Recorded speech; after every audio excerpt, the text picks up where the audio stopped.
Mr. Jones owned a cotton plantation and many slaves. One day he was talking to the owner of the plantation next to his, and Mr. Jones was lamenting the fact that times were tough. He was having to work his slaves harder than ever, and was having trouble with some of them being disobedient or trying to run away. The other plantation owner said he knew someone who could help. Day 1. One day Mr. Jones called his slaves together so a man named Mr. Smith could talk to them. Before beginning, Mr. Smith whispered to Mr. Jones, "Whatever I say, do not contradict me or interfere, and I promise you your slave troubles will end." "My name is Mr. Smith," he said to the slaves, "and this may be the happiest day of your lives. From today forward you will no longer be slaves, but free men." Mr. Jones was so shocked he started to step forward, but Mr. Smith gestured for him to remain silent. He did, only because the other plantation owner had spoken so highly of Mr. Smith's skills. "You are no longer the property of Mr. Jones," Mr. Smith continued. "You are free. No more would you be forced to labor for the benefit of Mr. Jones. Now you can work for yourselves." Now the slaves were all murmuring and looking at each other. Many were smiling, many were looking puzzled. "In fact, you are now free to leave the plantation whenever you want," Mr. Smith said. "However, since we are surrounded by other plantations, if you leave, some other plantation owner will likely claim you as his own the moment you set foot on his property. So I urge you not to risk your newfound freedom by doing something so foolish. Instead, I suggest that you stay here, no longer as slaves, but as willing participants and part owners of this plantation. Yes, this is now your plantation." Mr. Jones bit his tongue to keep from objecting. "For now, we might as well leave Mr. Jones in charge," said Mr. Smith, "since he is the only one with any experience at running a plantation, which is quite a complicated thing to manage. But he will no longer be your master, but just another worker on the plantation. In fact, he will now be using his organizational and management skills to serve you. Whatever problems you may have had with him before, you are now all equals, and you need each other to make this work. If we all cooperate and work together, we can all reap the benefits together. In honor of this happy occasion, I present you this new symbol of togetherness and cooperation, this flag, which shall be the emblem of the new, free Jones plantation." He held up the new flag, but most of those listening were still too amazed to respond. "And this shall be our motto," Mr. Smith announced. "We work together as free men for our mutual benefit, pledging our allegiance to the Jones plantation, which stands for prosperity, liberty, and justice for all. To celebrate, everyone has the rest of the day off. Enjoy your freedom, do as you please, and be back here tomorrow morning, bright and early, so that we may begin work on this great and noble new endeavor as equal free men." Finally convinced that Mr. Smith was serious, the former slaves applauded and cheered. Day 2. "We all want this plantation to do well," Mr. Smith said at the beginning of the next meeting, "so we can all share in the benefits. We all know that it takes a lot of effort to make a cotton plantation work. Just because you're all free doesn't mean you can stop working. In fact, since you're now working for yourselves, I expect you to work even harder than ever before, but now with pride and joy, knowing that you're working for yourselves. Of course, there still have to be rules. If everyone just does whatever he wants, the plantation won't produce anything. This experiment will fail, and we'll all starve. You should be thankful that Mr. Jones has agreed to stay on to lend his knowledge and skills to this endeavor, and I trust you will all do your own part to make this work. Several of you have been chosen to act as project supervisors to manage different aspects of the operation, to make sure everyone is doing his assigned job, to make sure that the rules are followed, and so on. The rest of you may head out to the fields to start your first day of work as free men." Day 3. The next morning, Mr. Smith had a grim expression on his face as the daily meeting began. "I have an unpleasant duty to do today," he said. "Yesterday, Charles was caught keeping some of the cotton he picked, presumably to sell for his own personal profit. That is against the rules. That is stealing. For that, Charles must be punished." 2 men tied Charles to the whipping post. "I take no joy in this," Mr. Smith continued, "but you must understand, if we do not maintain order, if we do not have rules that we all abide by, then the plantation will fail, and we will all suffer." The whip cracked against Charles' back. "But if we all pitch in for the common good, then we can all prosper. Being free doesn't mean you should be selfish and greedy.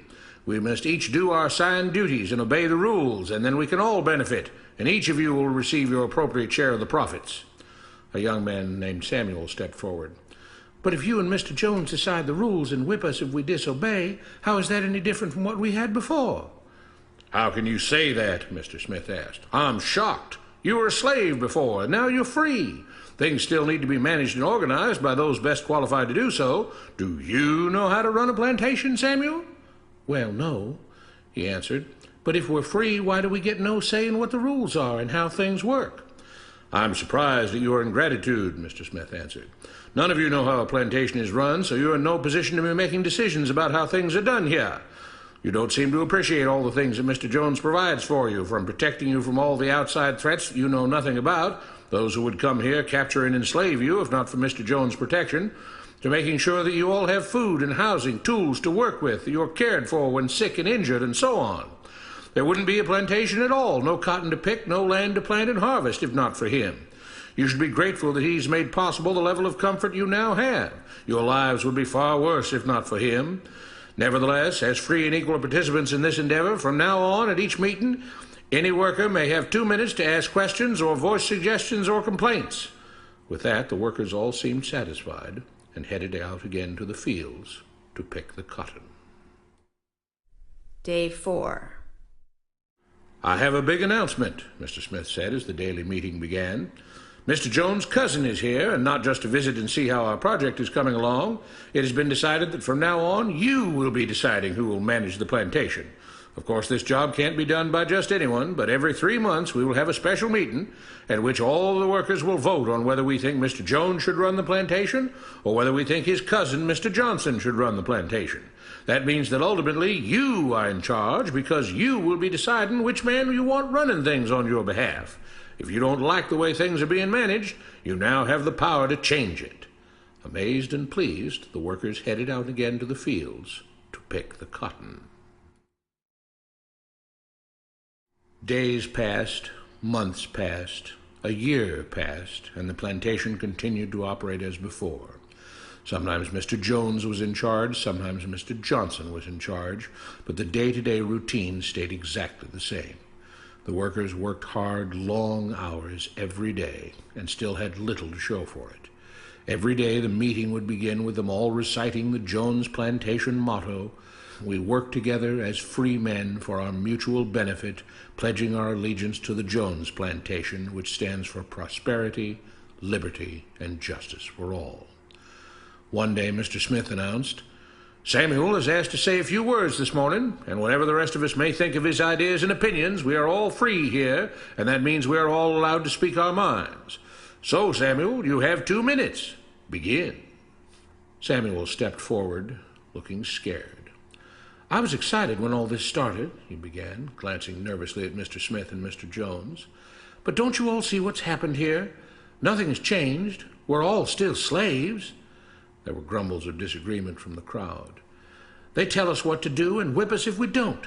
They still make all the rules and punish us if we disobey. They let us make suggestions and complain about things, but they never really change anything. They let us choose between Mr. Jones and Mr. Johnson, but what's the difference? The situation stays the same. We do all of the work and they take as much as they want and decide how much they'll let us keep. They live in luxury, made rich by the cotton we pick. We do all the work and have to build our own huts, grow our own food, and take care of ourselves. They leave us just enough that we don't revolt or run away. This is not freedom. We're all still slaves. They've only changed the words they use, but nothing else has changed. They say we're all free and equal, but we're not. They command and we obey. That's not freedom. That's not equality. They say we're free to leave, but all that means is that we're free to be someone else's slave. Why should we work or obey the rules? We didn't agree to this. They made the system. They forced it on us. They control and rob us and call it freedom. They've deceived you into thinking that being able to choose which slave master you'll work for is the same as being free. It's not. Open your eyes. If you keep what you produce, they call it stealing. When they take what you produce, they call it sharing and fair distribution. Can't you see that this is all? Your time is up, Samuel, Mr. Smith announced calmly. At his gesture, 2 supervisors grabbed Samuel by the arms and led him to the whipping post. I'm sorry, Samuel, but you've broken the rules.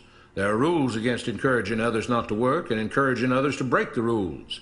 You're only hurting all of us with your discontentment and your complaining and your disobedience. The whip fell and Samuel let out a grunt. Without rules, without order, all would be lost. Without law, there would be chaos. We can't just behave as wild animals, each doing whatever he pleases. We must all follow the plan and all do our duty for the betterment of everyone, and those who do not must be punished. The whip fell again, and blood flowed freely from Samuel's back. Samuel, it is you who are stealing from the others. When you don't do your assigned work, you are making more work for others. When you disobey the rules, it is you who are endangering the future of everyone else here. You are the thief. You are the criminal. You are the one trying to destroy the arrangement that keeps us all safe and prosperous. At every lash of the whip, the other workers cheered louder and louder, some yelling curses at Samuel. Being spoiled and selfish, you complain about everything, talking as if you're oppressed. But you are the one ruining things. You are the one keeping us from being all we could be. It is your greed and your rebelliousness that is hurting all of us.